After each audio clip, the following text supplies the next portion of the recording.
आज हम फिराक गोरखपुरी के द्वारा रचित रुबाइयाँ और गज़ल के बारे में अध्ययन करेंगे। फिराक गोरखपुरी नाम में ही इनका परिचय है। ये गोरखपुर में इनका जन्म हुआ था और रघुपति सहाय इनका मूल नाम था। उर्दू साहित्य के जाने माने रचनाकार रहे हैं और उर्दू रचनाओं में गुले नगमा पर इनको ज्ञानपीठ पुरस्कार भी मिला था। फिराक गोरखपुरी, इनका पूरा नाम रघुपति सहाय फिराक, जन्म 28 अगस्त 1996 गोरखपुर उत्तर प्रदेश में हुआ। शिक्षा रामकृष्ण की कहानियों से शुरुआत, बाद की शिक्षा अरबी, फारसी और अंग्रेजी में 1917 में डिप्टी कलेक्टर पद पर चयनित हुए, पर स्वराज्य आंदोलन के लिए 1918 में पद त्याग दिया। 1920 में स्वाधीनता आंदोलन में हिस्सेदारी के कारण 1.5 वर्ष की जेल भी काटी। इलाहाबाद विश्वविद्यालय के अंग्रेजी विभाग में प्राध्यापक भी रहे। अंग्रेजी विभाग में अंग्रेजी के प्राध्यापक रहे हैं और उर्दू साहित्य में इनको ज्ञानपीठ पुरस्कार मिला है। इनकी रचनाएं गुले नगमा इनका काव्य संग्रह है, उर्दू में लिखा हुआ है और इसी काव्य संग्रह पर इनको ज्ञानपीठ पुरस्कार मिला था। बज़्म ज़िंदगी, रंगे शायरी, उर्दू गज़लों सम्मान में गुले नगमा के लिए साहित्य अकादमी पुरस्कार, ज्ञानपीठ पुरस्कार और सोवियत नेहरू अवार्ड भी इनको मिला और इसे रचनाकार की मृत्यु 1983 में हुई। फिराक गोरखपुरी के द्वारा रचित 5 रुबाइयाँ इस पाठ में हैं। इस रुबाई किसे कहते हैं, सबसे पहले इस बात को जानना है। रुबाई शब्द रुबा शब्द से बना है। रुबा फारसी भाषा का शब्द है इसका मतलब होता है चार, यानी रुबाई फारसी का सबसे ज़्यादा लोकप्रिय छंद है। इसमें 4 पंक्तियाँ होती हैं, यानी 4 मिसरे होते हैं, 4 लाइन होती हैं।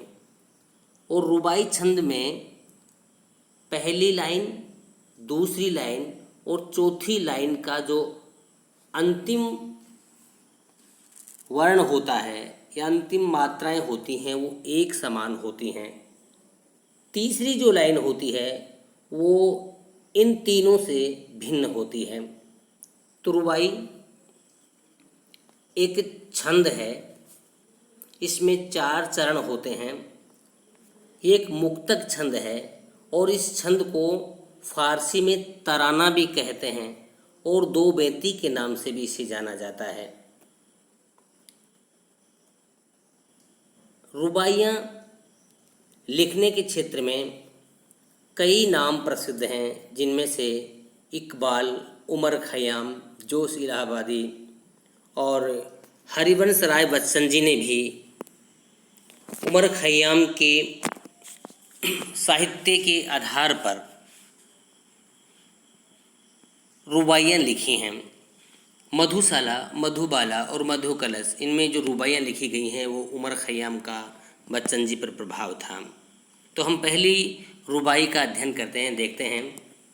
आंगन में लिए चांद के टुकड़े को खड़ी, हाथों पे झुलाती है उसे गोद भरी, रह रह के हवा में जो लोका देती है, गूंज उठती है खिलखिलाते बच्चे की हंसी।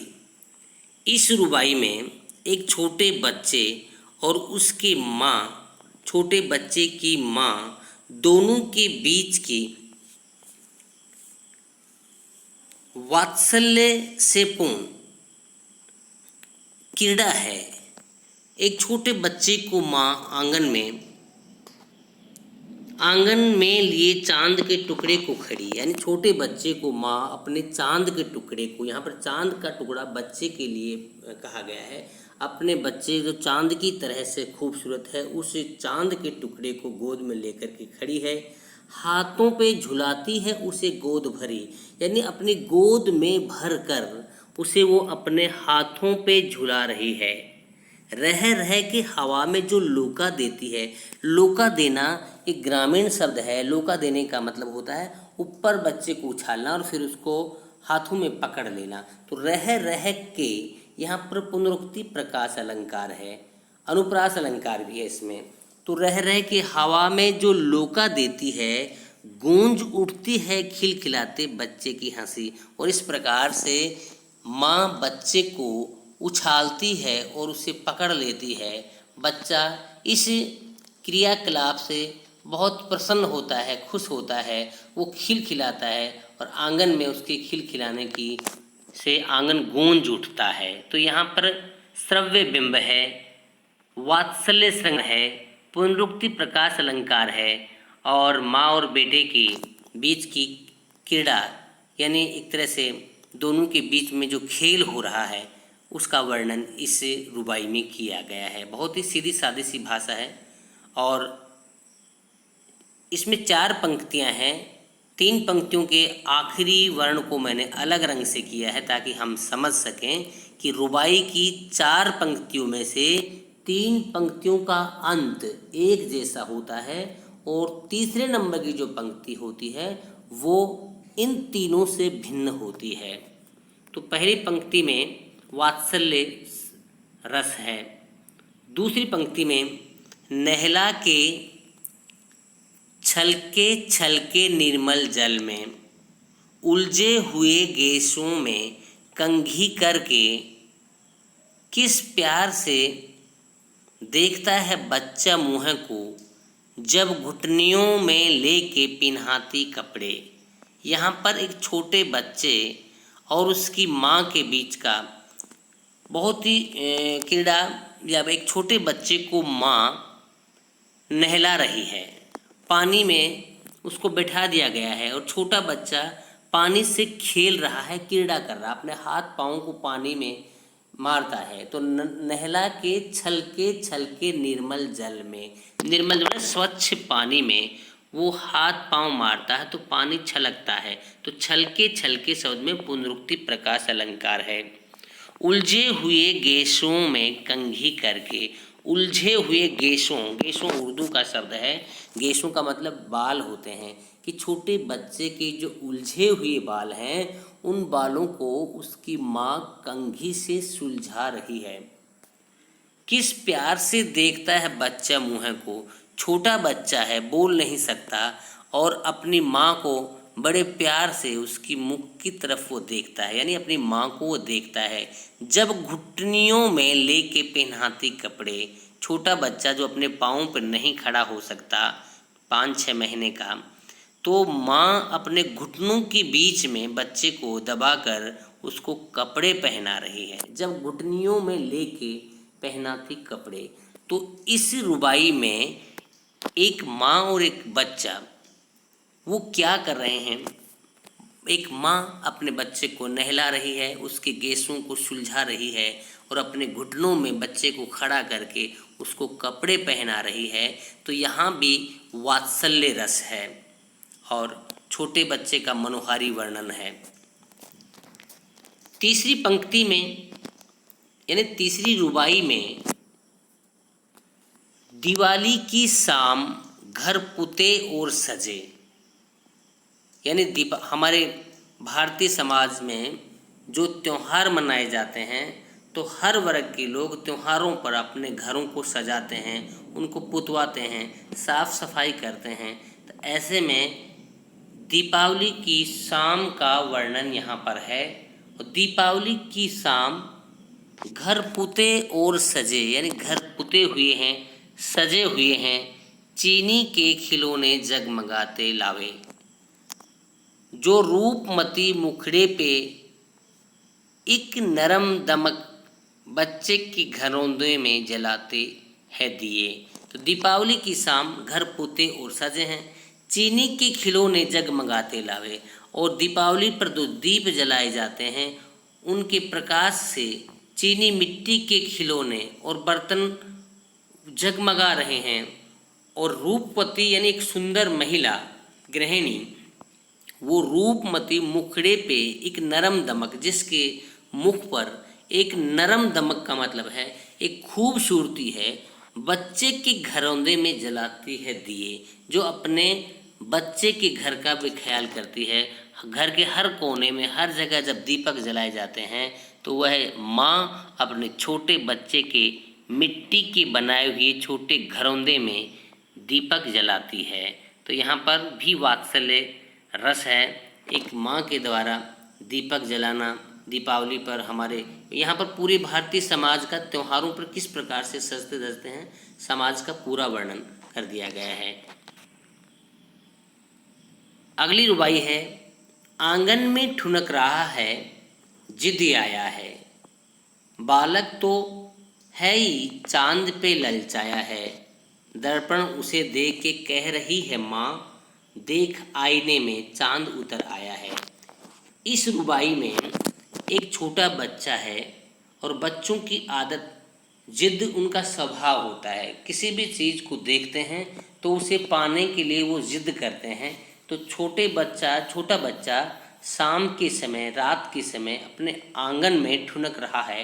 ठुनकने का मतलब है वो धीरे धीरे कदम उठा रहा है, तो आसमान में चांद को देखता है और अपनी माँ से कहता है कि मुझे चांद चाहिए, चांद को पाने की जिद करता है। तो उसी का वर्णन इस रुबाई में किया गया है। आंगन में ठुनक रहा है जिद आया है, कि आंगन में बच्चा ठुनक रहा है और जिद आने का ना जिद पर आया है।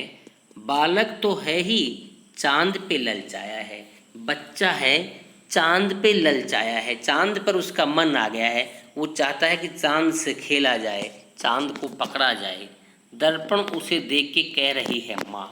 तो माँ ने उपाय निकाला कि बच्चे को कैसे बहलाया जाए, तो उसके हाथ में माँ एक दर्पण दे देती है और दर्पण में चांद की प्रतिछाया यानी चांद का चित्र दिखाई देता है।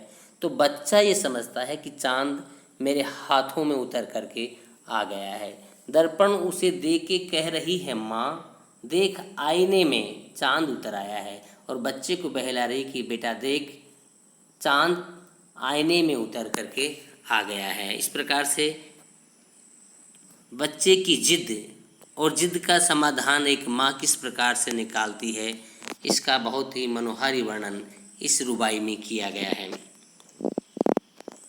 5वें नंबर पर रुबाई है, रक्षाबंधन की सुबह रस की पुतली, छाई है घटा गगन की हल्की हल्की, बिजली की तरह चमक रहे हैं लच्छे, भाई के है बांधती चमकती राखी। यहाँ रक्षाबंधन का त्यौहार भाई और बहन के प्रेम का त्यौहार, और एक बहन अपने भाई के कलाई पर जो धागा बांधती है, जो रक्षा सूत्र बांधती है, वो उसकी प्रेम का और अपने भाई की रक्षा का प्रतीक है। तो इसी रक्षाबंधन के बारे में इस रुबाई में फिराक गोरखपुरी जी ने वर्णन किया है कि रक्षाबंधन की सुबह रस की पुतली, कि रक्षाबंधन की सुबह रस की पुतली के समान है। रस का मतलब आनंद से भरी हुई है, रस आनंद को कहते हैं कि रक्षाबंधन एक आनंद का अवसर है। छाई है घटा गगन में हल्की हल्की, और रक्षाबंधन का त्यौहार ऐसे ही मौसम में आता है जब आसमान में बादल छाए हुए होते हैं, तो आसमान में अब भी गगन में घटा छाई हुई है हल्की हल्की। यहाँ पर हल्की हल्की शब्द में पुनरुक्ति प्रकाश अलंकार है और यहाँ पर अनुप्रास अलंकार भी है। बिजली की तरह चमक रहे हैं लच्छे, और भाई की कलाई पर बहन जो धागा बांध रही है उसकी रेसे बिजली की चमक की तरह से वो चमक रहे हैं। भाई के है बांधती दमकती राखी। इस प्रकार से एक बहन अपने भाई की कलाई पर दमकती हुई चमकती हुई राखी बांध रही है। और ये बात रुबाई रुबाई एक छंद है, उर्दू का छंद है, इसके बारे में पहले बताया है, लिखा है। रुबाई उर्दू और फारसी का एक छंद है या लेखन की एक शैली है। इसमें 4 पंक्तियाँ होती हैं। इसकी पहली, दूसरी और चौथी पंक्ति में तुक होता है। तुक को उर्दू फारसी में काफिया कहते हैं। तुक मिलाया जाता है तथा तीसरी पंक्ति स्वच्छंद होती है। और वैसे भी पूरी रुबाई जो है दोहे की तरह से एक स्वच्छंद छंद है, यानी हर रुबाई में हर 4 लाइन में अपना स्वतंत्र अर्थ होता है। अगली रुबाई जो लिखी जाती है 4 लाइनें, उसमें अलग अर्थ हो सकता है। तो इसका अर्थ एक रुबाई का दूसरी रुबाई से बंधा हुआ नहीं होता है। आशा करते हैं आपको समझ में आया होगा। धन्यवाद।